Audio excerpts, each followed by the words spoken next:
ঝিনাইদহের গারাগঞ্জ এলাকার ত্রিমোহনীতে কুমার নদের সঙ্গে মিলেছে কালীগঙ্গা নদী, অথচ কালীগঙ্গার উৎসমুখ কুষ্টিয়ায় বাদ দেওয়ার কারণে নদীটি এখন খালে পরিণত হয়েছে। পানি প্রবাহ বন্ধ হয়ে যাওয়ায় এর প্রভাব পড়েছে কুমার নদীর ওপরও। মেহেরপুরের ভৈরব নদীর উৎসমুখে বাঁধ থাকার কারণে বছরের বেশিরভাগ সময় পানি পাওয়া যায় না। ভারত অংশে পানির প্রবাহ বাধাগ্রস্ত করার কারণে দিন দিন নাব্য হারাচ্ছে নদীটি।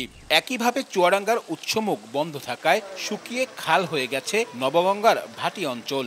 এ সুযোগে নদী দখলে মেতেছে স্থানীয় প্রভাবশালীরা।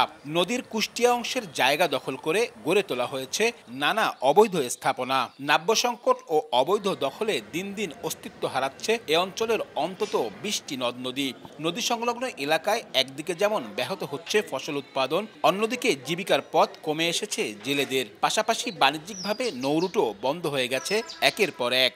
পানি না আসায় ওই নদী ভরাট হয়ে গেছে, ওই জন্য শুকাই গেছে নদী। আর দুদিন পরে হাইটি পার হওয়া যাবে না। জাহাজ যাইতো, বড় নৌকা যাইতো, অটো যাইতো, তেমন এই যে কত মানুষ সুবিধা পাইতো। পানি জমে থাকে, পানি বেরোতে পারে না, অনেক সমস্যা। নাব্যতা ফিরিয়ে আনা যায় তাহলে আমাদের প্রকৃতির ভারসাম্য রক্ষায়। দেশীয় মাছগুলো সব হারিয়ে যাচ্ছে আস্তে আস্তে, আমাদের দেশ থেকে বিলুপ্তর পথে। খননে নদীগুলোর তেমন কোনো লাভই হয়নি, তার কারণ খননগুলো পরিপূর্ণ হয়নি করা।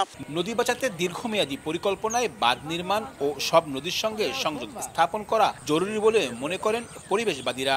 সকল বাঁধকে পরিকল্পিতভাবে ম্যানেজমেন্টের আওতায় নিয়ে আসতে হবে, পলি ব্যবস্থাপনায় নিয়ে আসতে হবে, তাহলে একেবারে উজান থেকে বঙ্গোপসাগর পর্যন্ত আমাদের নদীর প্রবাহ ঠিক হয়। মাথাভাঙার পানি খালের মাধ্যমে ভৈরবে নিয়ে আসে একটা পুনঃসংযোগ করলে পারে এই নদীটা প্রবাহিত হতো এবং আমাদের পানির চাহিদাগুলো পূরণ হতো। আর সংকট সমাধানে শুধুমাত্র পরিকল্পনাতেই সীমাবদ্ধ পানি উন্নয়ন বোর্ড।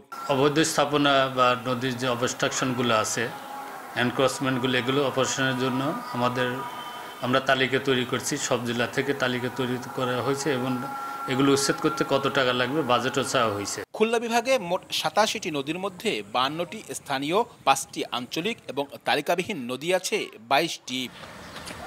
আব্দুল্লাহ আল মামুন রুবেল, সময় সংবাদ।